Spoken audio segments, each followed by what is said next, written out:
Why that process has stopped, I don't know, but I would recommend to the finance minister that loosening of the control in a selective way is a highly desirable and to continue it if you want to ensure that productivity increases. Productivity can only increase if there is less and less restrictions and fewer restrictions. Even more than that, please note that what is not yet changed is the delay that takes place in decision making.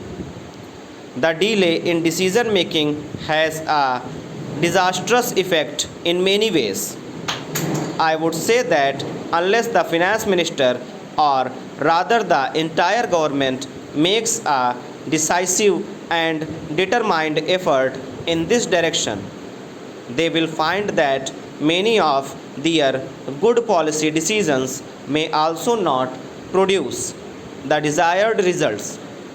So far as streamlining of the fiscal and budgetary process is concerned, I have already said that streamlining has been successful up to a point, but it is the budgetary process where the finance minister desired to have an open policy that have something in regard to say. He has been, in fact, along a budget every month in the sense that fiscal changes that are frequently made. The way in which excise duties are being changed and changed in a significant way give that impression. Some of the changes that are being made may have really disastrous effect on industry. We do not know the reasons as to why these changes are being made. Mr. Chairman, sir, the streamlining process in regard to taxation policy is good.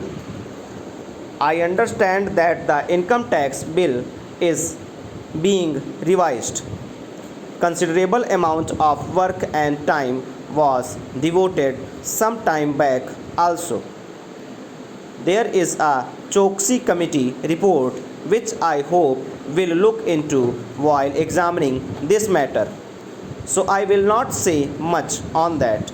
There are 2-3 things which should be attended to look at the state of affairs in the construction industry. Why is the construction industry not flourishing as much as it should be at a time when there is tremendous housing shortage? It is entirely because of the way in which the Urban Ceiling Act is being operated. I think it is time that the government seriously re-examine that act with a view not to defeat the main objective of the Urban Ceiling Act, but with a view ensuring that it does not become a throttle in the construction activity so as to become incapable of reducing the housing shortage, which is very serious. Not only there is housing shortage in the urban areas, even in rural areas there is tremendous shortage of housing which need very urgent attention. Stop.